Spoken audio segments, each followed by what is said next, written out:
Going on, guys? So it's actually been like 2-3 months since I actually recorded anything. It's been the process of moving, getting a house. So garage looks a little different, but I'm still settling in. So I got stuff piled around, but I got the 55 over here. Got my big block, which I have already disassembled. I made a video on that before I moved, but I wasn't gonna post it and then have you guys waiting on a cliffhanger per se, waiting for it to come back from the machine shop. So once I get it back from the machine shop, then I'll post the video of me taking it apart. I already got pistons and stuff for it, but toolbox is over here, cabinets. So garage is a little smaller than where I was at, but the garage is connected to the house, so it's got a heater back in the corner over there. So it's at least heated. But in the meantime, I did buy another project. 99 S10 2-wheel drive short bed. Plan on putting this LS engine in it. Just a 5.3 from Junkyard. I do have the transmission off, getting rebuilt, which is the 4060. But plan is, this is going to be my winter beater. Nothing special. It was a previous project, so it came with these headers, but he wasn't sure if they came with this, they're made for an S10 or not.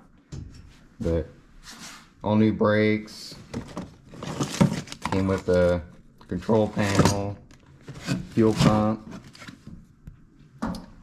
but most of the parts are in the back. I think the guy was gonna make a race car out of it because he kind of gutted everything. The dash is pretty much apart, which it's cracked anyway, so what I'm gonna do is get a parts truck with gray interior, dark gray, switch the dash, door panels, all that good stuff. I want to put buckets in it and a center console like the Blazers have. I think it'd be pretty comfortable, more comfortable than a bench. Plus, it's got the 80s, 90s sunroof someone cut in, which I'm sure at some point I'll fill that. But it's pretty much apart. No engine trans, heater box is gone. I need to get a master cylinder because it's gone. But it's gonna be my beater, so it doesn't need to be perfect. You can tell by the paint. So in this video, I'm gonna mess with this LS engine. I got pretty much all the parts for it. I got new valley plate, new lifter trays, because they're known to high miles they'll wear out because they're just plastic. I got new gaskets for the timing cover, rear cover, new oil pump, timing chain. So pretty much just maintenance stuff. I did already pull the heads because I had this motor for a couple years. Heads are sitting down here. They're just 706 castings. But I pulled them because the engine came from pick apart, and we didn't know how long. The day before it rained and the hood was off the truck, so we pulled the heads, make sure it didn't have any rust in it, which it didn't, but there was water in there. That's why I took the heads off and put some oil in it, but it's not locked up. I'm doing it with one hand and it moves. So this engine's a 2005, so it should have the good connecting rods in it, since I believe 04 is the year they switched. But should be a good motor, hopefully. I'm not sure how many miles were on it, since they have digital dashes and they don't write them on the car, at least I'm not aware of. So I'll get you guys set up and we'll hammer this out.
Alright guys, got the engine up on the stand. Went ahead and pulled the oil pan off, which they are Gen 4 rods. So I got this oil pan, so I bought a kit for S10s LS swap from Transdapt. But oil pan. So also I went ahead and, as you've seen, put new lifter trays in. And if the lifters get stuck, use some brake clean and just work them out, and they'll come out. Put a new cam plate on. It's so on high mile motors, so it's got an O-ring. You can see it. See, that one's flat. There's supposed to be a little groove on it. So if your engine has, you know, a lot of miles and it's leaking, or not leaking, low oil pressure, 9 times out of 10, that's what that is. Because oil comes in and it runs out down this way. So I like to change them. I got a new oil pump, I gotta change it. New timing chain. And then I'll put the windage tray back on and oil pan.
Alright guys, got the cylinder heads put on. Battery died, so I mean it's pretty much self-explanatory. Just torque the head bolts down in sequence. Put my valley plate on. Put the coolant steam port kit on. Now that's from Motion Raceworks. So it's pretty much ready other than the intake, setting it on. I do have to get, there's a couple broken exhaust studs. I'm gonna have to get them out. I think there's a couple over here, but hopefully it's not too difficult getting them out. Sometimes they can be aluminum with a steel bolt. They can be welded or corroded in, rust welded. But so I'm gonna leave it on this one. Thanks for watching. Hope you enjoyed the video, and see you in the next video.